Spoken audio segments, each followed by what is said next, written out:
নমস্কার তোমাদের সবাইকে সানা স্মাইল এডুকেশন সেন্টারে স্বাগত জানিয়ে আজকের ক্লাসটি শুরু করছি।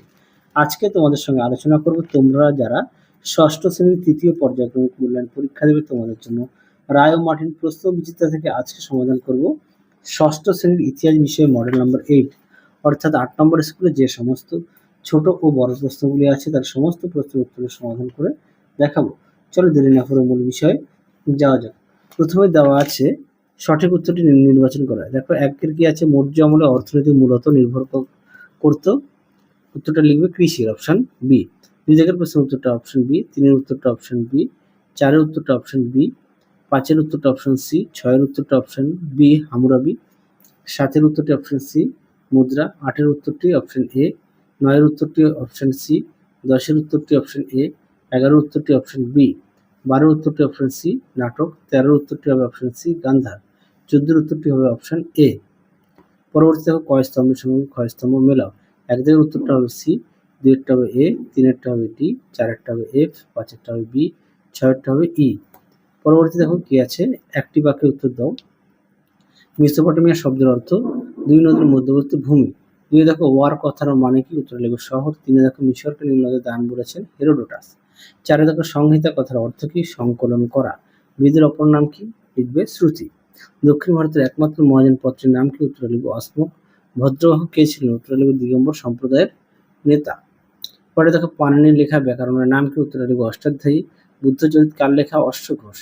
পরেটা দেখো 10-এর কুষাণ সাম্রাজ্য প্রতিষ্ঠা থেকে কুজুল কথফিসেস। 11 দাগে দেখো কোন সময় থেকে শকাব্দ গণনা শুরু হয়, উত্তর লিখবে 78 খ্রিস্টাব্দ থেকে। পরবর্তী দেখো কি আছে, 2 আর্য সত্য কি, উত্তরটা দেখো। দেখো আর্য সত্য সুন্দর করে দেওয়া আছে, এখান থেকে অবধি লিখবে। পরবর্তী প্রশ্ন দেখো জনপদ কি, দেখো প্রশ্ন উত্তর জনপদ কি, দেখো জনপদ কি, এখান থেকে অবধি লিখবে। পরবর্তী প্রশ্ন দেখো অগ্রহার ব্যবস্থা কি, দেখো প্রশ্ন উত্তর।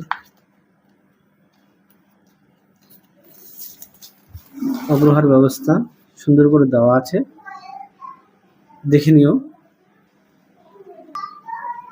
পরবর্তী প্রশ্ন দেখো সপ্ত সিন্ধু অঞ্চল বলতে কি হয়েছে, পাঠ্য বইতে 49 পেজ। তোমরা এখান থেকে এই পর্যন্ত উত্তরটি লিখবে। পাঠ্য বইয়ের পেজ নাম্বার দেখো 49।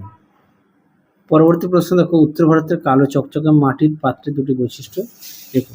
দেখো প্রশ্ন উত্তরটি তোমরা টুকরো কথার মধ্যে এর মধ্যে পেয়ে যাবে। পেজ নাম্বারটা দেখো 100 পাঠ্য বই। পরবর্তী প্রশ্ন ছিল একলব্য কে ছিলেন, দেখো পাঠ্য বইতে 59 পেজে দেখো একলব্য। তোমরা এখান থেকে এই পর্যন্ত লিখবে। পরবর্তী দেখো কনিষ্কের মূর্তিটি কবে এবং কোথায় পাওয়া যায়, দেখো এই প্রশ্ন উত্তরটি তোমরা পাঠ্য বই থেকে অবশ্যই পড়বে। পাঠ্য বই থেকে দেখাই, পাঠ্য বই পেজ নম্বর হচ্ছে 91। দেখো কনিষ্কের মূর্তি সুন্দর করে দেওয়া আছে, পাঠ্য বইয়ের পেজ নম্বরটা দেখো 91। পরবর্তী দেখো 5 দাগের প্রশ্ন কি আছে, আচার্য ও উপাধ্যায় কাদের বলে। দেখো দেখো এই প্রশ্ন উত্তরটি তোমাদের লিখে দিয়েছি, কি আছে দেখো। আচার্যরা শিক্ষার জন্য কোনো অর্থ গ্রহণ করতেন না, তারা ধর্মীয় বিষয়ে গুরু বা প্রশিক্ষক হিসেবে বিবেচিত হতেন এবং সম্প্রদায়ের প্রতিষ্ঠাতা বা নেতা হতে পারতেন। উপাধ্যায় দেখো শিক্ষার জন্য পারিশ্রমিক গ্রহণ করতেন। উপাধ্যায় একটি সংস্কৃত শব্দ যার অর্থ শিক্ষক এবং এটি ব্রাহ্মণ সমাজের মধ্যে প্রচলিত একটি পদবী ও বটে। পরবর্তী দেখো কি আছে, 2 প্রাচীন ভারতের জলসেচ ব্যবস্থা কেন গড়ে উঠেছিল, উত্তরটি দেখো। দেখো প্রাচীন ভারতের জলসেচ ব্যবস্থা তোমরা পড়ে নিয়ে লিখবে। পেজ নম্বর হচ্ছে 103 পাঠ্য বইতে। পরবর্তী দেখো সাম্রাজ্য কি, উত্তরটি দেখো। দেখো সাম্রাজ্য কি, এখান থেকে এই অবধি উত্তরটা লিখবে।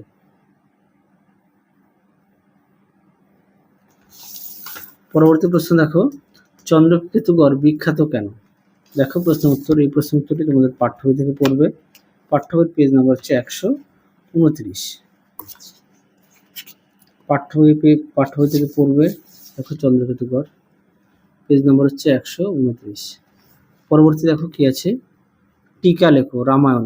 দেখো এটা তোমাদের পাঠ্য বইতে পেয়ে যাবে 114 পেজে। পাঠ্য বইতে পেয়ে যাবে 114 পেজে। দেখো রামায়ণ ও মহাভারত সম্পর্কে দেওয়া আছে, পেজ নম্বর হচ্ছে 114। আর সহায়িকা বইতে পাবে 159 পেজে 17 দাগে, রায় ও মার্টিন সহায়িকা। 6 দেখো মিনান্দার সম্পর্কে টিকা লেখো। দেখো প্রশ্ন উত্তর। দেখো মিনান্দার পাঠ্য বই পেজ নম্বর হচ্ছে 139। পরবর্তী দেখো সম্রাট অশোক কেন যুদ্ধ বন্ধ করেছিলেন? দেখো এই প্রশ্নের উত্তরটি।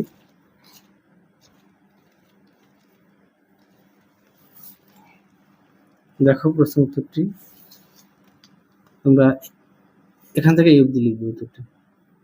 দেখো তিনি যুদ্ধ করা ছেড়ে দিয়েছিলেন। পরবর্তী দেখো টিকা লেখো মোগলমারি বৌদ্ধ বিহার। দেখো প্রশ্ন উত্তরটি।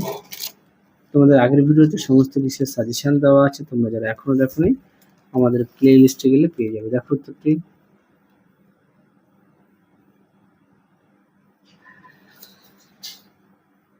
পরবর্তী প্রশ্ন দেখো 6 দাগের প্রশ্ন, মান হচ্ছে 5। দেখো দেওয়া আছে বন্দর নগর তাম্রলিপ্ত সম্পর্কে লেখো। এটা তোমাদের পাঠ্য বইতে পেয়ে যাবে 40 পেজে। হ্যাঁ, পরবর্তী প্রশ্ন দেখো এলাহাবাদ প্রশস্তি সম্পর্কে লেখো। পাঠ্য বইতে পেয়ে যাবে 92 পেজে।